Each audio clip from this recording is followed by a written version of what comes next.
Okay, we are on the record. We are in Division 17 of the Weld County District Court, and we are here regarding Weld County case number 18CR2003, people of the state of Colorado versus Christopher Lee Watts. My name is Marcelo Cupcam, the District Court Judge here in Weld County, and I will be the presiding judge in this case. If I could please have the lawyers identify themselves for the record, starting with the prosecution. Good morning, Your Honor. Michael Rourke on behalf of the people. Patrick Roach on behalf of the people. Thank you. Your Honor, John Walsh on behalf of the defense. Jim Burson on behalf of Mr. Watts. Thank you. Thank you. And Mr. Rourke, did you want to make a record regarding compliance with the Victims' Rights Act? Yes, Your Honor. We are in compliance with the Victims' Rights Act.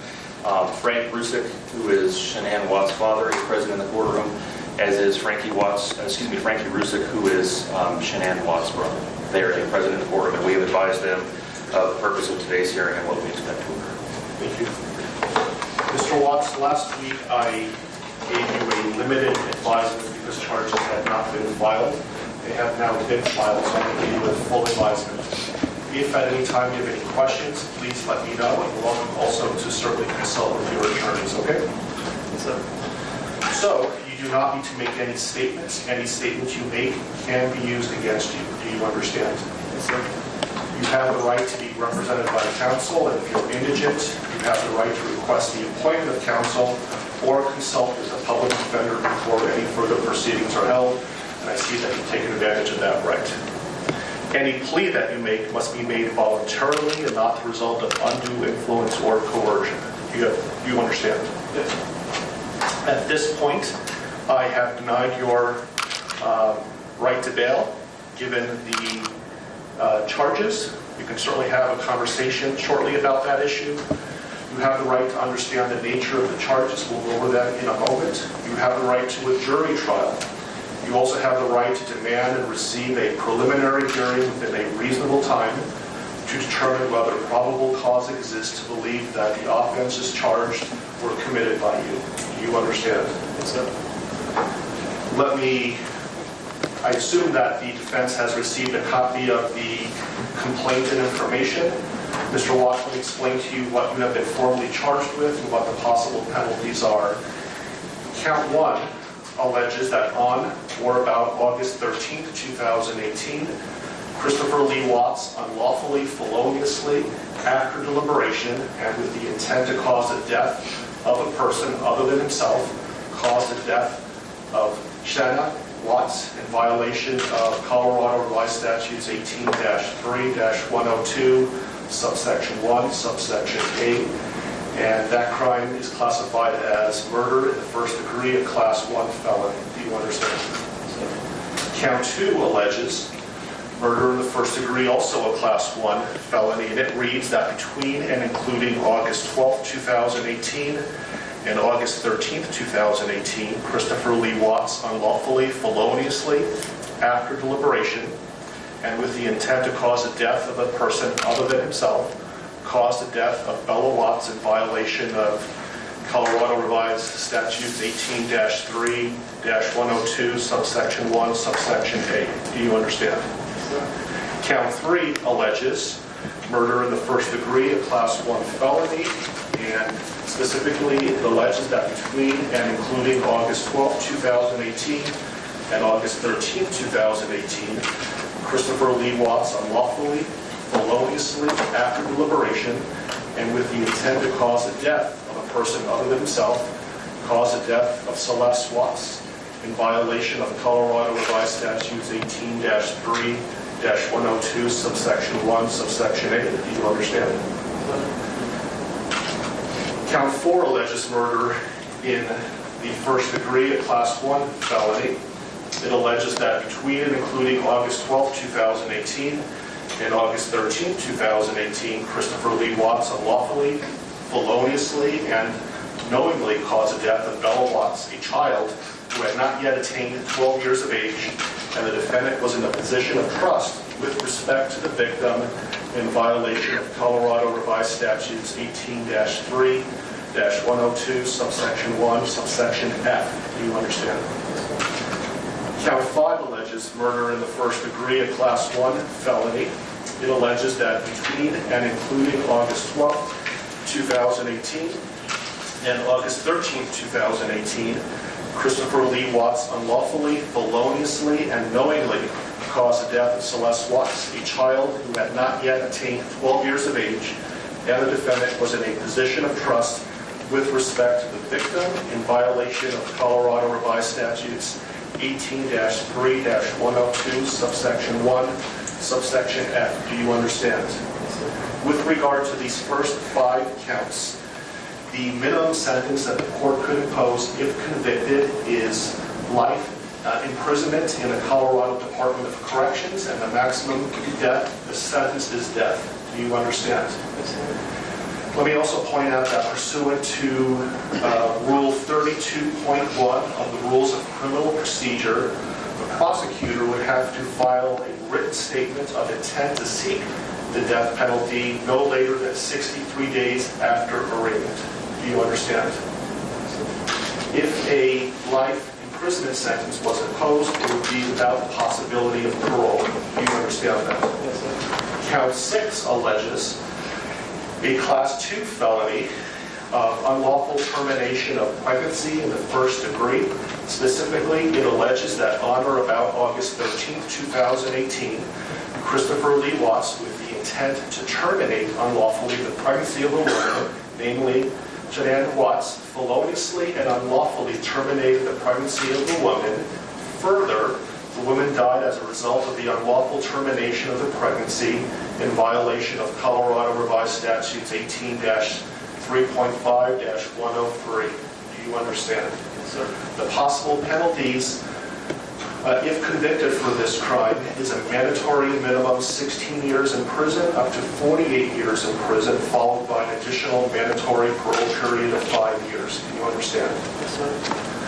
Count 7 alleges tampering with a deceased human body, a Class 3 felony. It alleges that on or about August 13, 2018, Christopher Lee Watts, believing that an official proceeding was pending, in progress, or about to be instituted, and acting without legal right or authority, unlawfully and feloniously, willfully destroyed, mutilated, concealed, removed, or altered a human body, part of a human body, or human remains with the intent to impair it or their appearance or availability in the official proceedings in violation of Colorado Revised Statutes 18-8-610.5. Do you understand? Yes, sir. Count 8 alleges also tampering with a deceased human body, a Class 3 felony. It alleges that on or about August 13, 2018, Christopher Lee Watts, believing that an official proceeding was pending, in progress, or about to be instituted, and acting without legal right or authority, unlawfully and feloniously, willfully destroyed, mutilated, concealed, removed, or altered a human body, part of a human body, or human remains with the intent to impair its or their appearance or availability in the official proceeding in violation of Colorado Revised Statutes 18-8-610.5. Do you understand? Yes, sir. And finally, count 9 alleges tampering with a deceased human body, a Class 3 felony. It alleges that on or about August 13, 2018, Christopher Lee Watts, believing that an official proceeding was pending, in progress, or about to be instituted, and acting without legal right or authority, unlawfully and feloniously, willfully destroyed, mutilated, concealed, removed, or altered a human body, part of a human body, or human remains with the intent to impair its or their appearance or availability in the official proceeding in violation of Colorado Revised Statutes 18-8-610.5. With regard to counts 7, 8, and 9, those Class 3 felonies carry a presumptive range of 4 to 12 years in the Colorado Department of Corrections. If there were sufficient mitigating circumstances, the minimum could be as low as 2 years. If there were sufficient aggravating circumstances, as many as 24 years. And any prison sentence would be followed by an additional mandatory parole period of 3 years. Do you understand? Yes, sir. Do you have any questions about what I've said so far? Yes, sir. And Mr. Merson, has your office filed a written intent to seek a proof evident presumptive grade hearing? Not yet, Judge, but we will be filing that. This case will be Mr. Walsh's and Mrs. Harold's. They will be attorneys listed on I believe, the most recent pleading from the defense. Okay, thank you. And I would point out, Mr. Watts, that the prosecution also indicated in the complaint and information that these were acts of domestic violence. Do you understand that? Okay, thank you. And so, Mr. Walsh, what is your request today? Your Honor, considering that we haven't received any discovery in the case, we're not in a good position at this point to advise the court about what kind of time we'll need. My suggestion to the court is that the court allow Mr. Watts to reserve the preliminary hearing in the case, reserve the proof evident hearing, and set the matter for a status conference about 60 days out. So just to be clear, he is waiving his right to have a preliminary hearing within 35 days, that he's not seeking a proof evident presumption grade hearing prior to the setting of the status conference in about 60 days, but he's reserving his right to have those hearings in the future, but not necessarily within 35 days. Is that right? Yes, Your Honor. We've spoken about those issues. And do you understand what we're talking about, Mr. Watts? Yes. Do you have any questions about that? Okay. And Mr. Rourke, do you have any objection to that request? No, Your Honor, that seems like the proof will proceed at this point. Okay. Let me give you a date that, how does, so 60 days is about October 20th or so. I have October 11th. Does that date work for the parties? I can go a little bit further if you like as well. I think a little bit further would make sense, Your Honor. Thank you.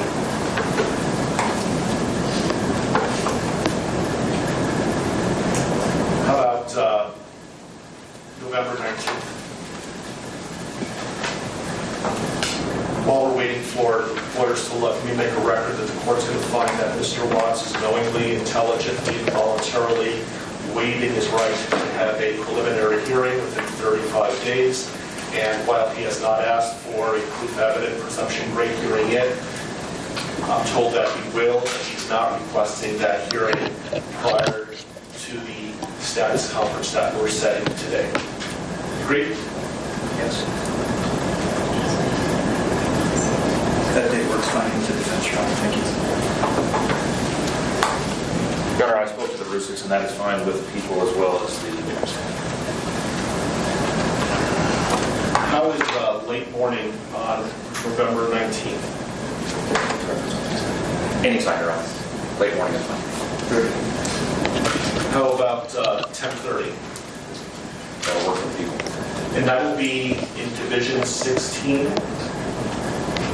I apologize for the bouncing around of division, but my courtroom obviously is not big enough, and I will keep you updated on where the divisions are going to be, but the next court date will be in Division 16. Are there any other questions, comments, concerns, anything that we can address today for us recessing?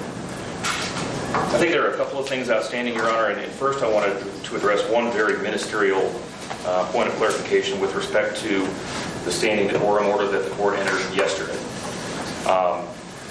By its terms, when the court defines the applicable areas, that includes my office, specifically the boundaries of the district attorney's office. I just wanted to make a request for clarification that the terms of this order do not apply to the conduct that occurs within my office itself. Agreed. Thank you. Otherwise, I have provided a copy of this to the employees of my office, and we will be providing it to law enforcement after this hearing is on. Thank you. I also intend on issuing a case management order later today, so be on the lookout for that. I don't know if the court has the desire at this point this morning to address a couple of the other outstanding motions that the Public Defender's Office has filed that we had entered or filed responses to. We have not addressed motions 2, 3, 5, and 7. Those are the defense motions 2, 3, 5, and 7. And for the record, our responses were C, D, E, and F. I don't have those motions in front of me, but I know that I issued a number of written orders yesterday. If you received those.